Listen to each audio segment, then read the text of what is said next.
নমস্কার বন্ধুরা, bright electronics স্বাগত জানাই। আজ আপনাদেরকে দেখাচ্ছি, দেখুন এটা আছে এমপ্রোর একটা পপুলার অ্যাম্প্লিফায়ার, যেটা হচ্ছে অ্যাটম 26,000। তো এই 26,000-এর ভোল্টেজ লাইন থেকে একটা সামান্য ফল্ট হয়ে গেছিলো, তো এটা রেডি হয়ে গেছে। তো চ্যানেল বি, এই যে চ্যানেল বি আছে, চ্যানেল বি হচ্ছে সমস্যা হয়েছিল, তো আমরা রিপেয়ার করে দিয়েছি। আর এই সমস্ত পেয়ার পার্টস আমাদের কাছে একদম অ্যাভেলেবেল, সমস্ত অরিজিনাল কোয়ালিটির মাল আমাদের কাছে আছে। তো আমরা একবার চেক করব পাওয়ারটা দিয়ে। তো মেশিনটা দেখাচ্ছি, দেখুন কীরকম চলছে। দেখুন, প্রথমেই এখানে পাওয়ারটা অন করছি, পাওয়ারটা অন করলাম, সঙ্গে সঙ্গে এখানে চালু হয়ে গেছে। দেখুন সঙ্গে সঙ্গে প্রোটেক্ট ছেড়ে দিয়েছে।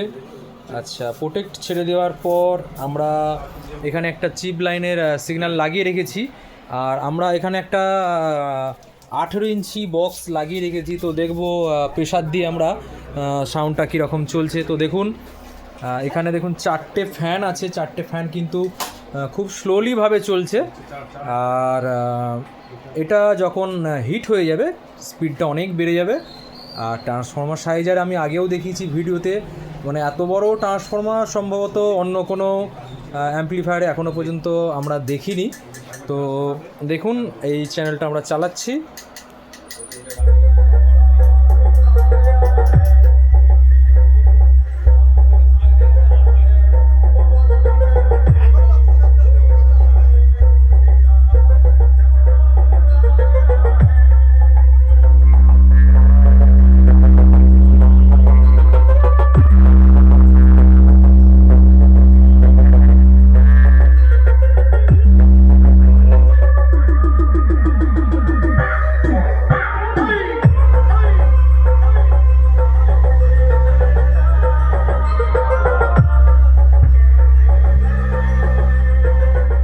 তো প্রেশারটা দেখালাম, কারণ এত ভাইব্রেশন হচ্ছে দোকানের ভেতরে। এই প্রেশারটা আর একটু বাড়ালে দোকানের সমস্ত কিছু জিনিসপত্র এক্ষুনি পড়তে শুরু করে দেবে। আর চেক মোটামুটি আমরা করে নিয়েছি, দুখানা মডিউল একদম ঠিক আছে, ওকে আছে। তো মেশিনটা কালকে সকালেই আমাদের এখান থেকে ডেলিভারি হয়ে যাবে। তো কেমন লাগলো অবশ্যই কমেন্ট করবেন।